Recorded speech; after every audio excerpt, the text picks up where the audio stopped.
Welcome back to This is Baseball. My name is Brandon Johnson, and today we are going to get into 5 baseball slang terms that are some of my favorite, and we're going to look at where these terms came from. If you know baseball and follow baseball, it is very well known for having a lot of weird sayings. And honestly, I feel like I could have done an entire series on weird baseball slang terms, but gonna cut it down to 5. And if you are interested in finding a list of these terms that are used in baseball, MLB.com has an entire list of slang terms on their website. So let's get into this. The first one that I want to cover is can of corn. You've heard this one a lot. You'll hear an announcer use can of corn when a routine fly ball is hit to an outfielder.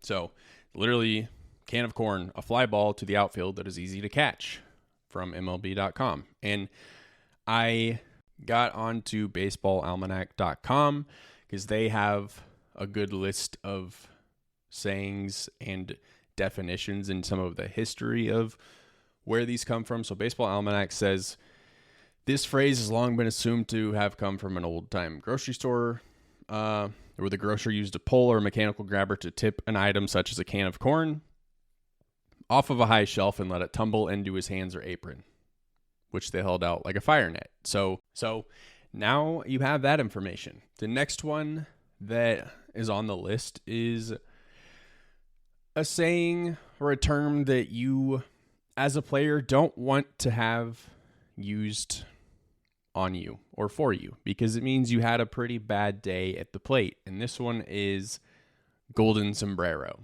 And what is a golden sombrero? It's when a player strikes out 4 times in a game. So this is kind of a play off of a hat trick. If you're a hockey fan, you know that a hat trick is when a player scores 3 goals in one game. So what's more than a hat? A sombrero. What's more than a sombrero? A golden sombrero. And the definition of this has kind of changed over the years. It used to be a sombrero was 4 strikeouts, a golden sombrero was 5 strikeouts in the game, but it's pretty much universal that 4 strikeouts in a game is a golden sombrero. Now, when I was looking up where this came from, I got a lot of mixed information, so I'll give you a few different points of origin that it could come from. Some say that it came from a Peter Gammons article. He's been a baseball writer forever. Some say that he coined the term in a 1982 article. Others say, and this part is from Baseball Almanac as well, that Padres outfielder Carlos Martinez coined the term golden sombrero in 1984. But there's other sources that say that this has been a term that's been used since at least the 70s. So I don't know where it came from, but just to give you a few origins of who possibly could have said it. But again, golden sombrero is not something that you as a batter want to have said about yourself. Now, let's move on to my next phrase. And this one's kind of fun. It was always one of my favorites just because it's silly, but it is loogie, L-O-O-G-Y,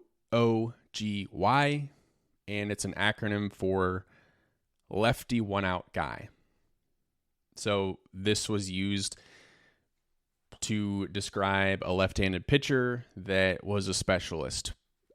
These guys were especially popular during the 2010s when bullpens were very specialized. So you would have basically a guy in your bullpen that his job was to come in and get a lefty-lefty matchup and then go hit the showers. He would face one guy.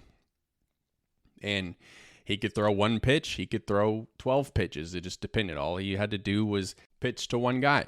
Now, loogies don't exist anymore just because of how baseball's rules are with how relief pitchers can be used. So relief pitchers now They have to face at least 3 batters or end an inning. So they can face less than 3 if they come in and get the final out or the final 2 outs of an inning. They don't have to come back out the next inning and face a 3rd guy. But if they come in and start an inning, then they have to face at least 3 before they can switch out. So these loogies, these lefty 1-out guys, either don't pitch in the league anymore or they're just more traditional relievers. And I was personally always of the opinion of loogies.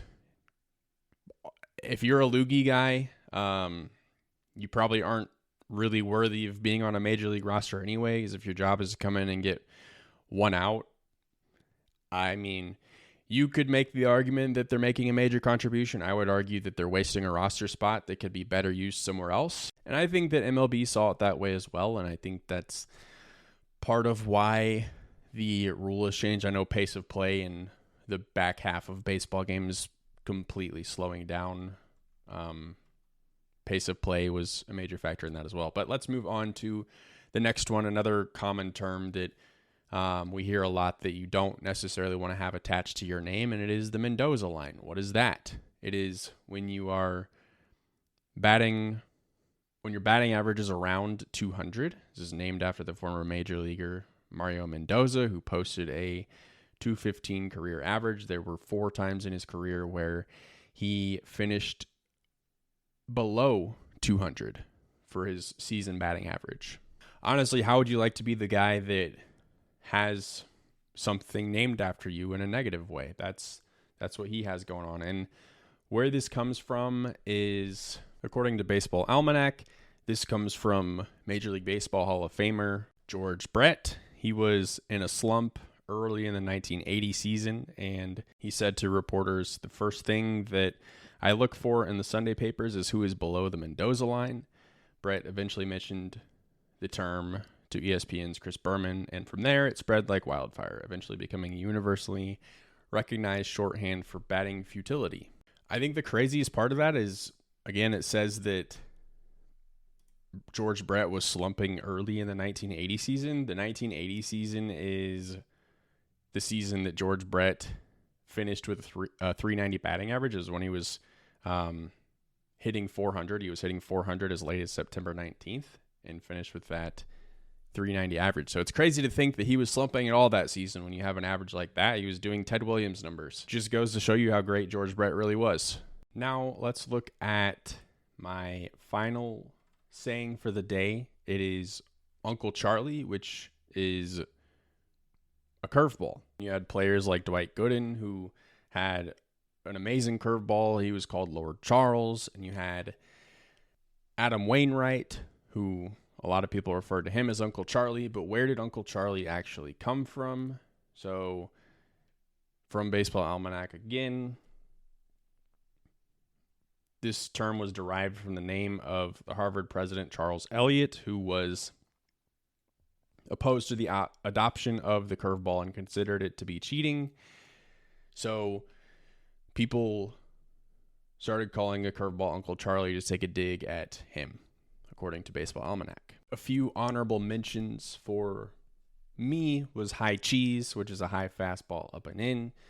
Ducks on the pond is another one that I like a lot. It is when there are 2 or 3 players on base. An excuse me swing is good. It's when a batter inadvertently makes contact with a checked swing. So that's the list today. Again, you can go check out MLB slang terms, MLB.com. There's an entire glossary of them there. A lot of fun ones that we didn't cover today, but go check that out.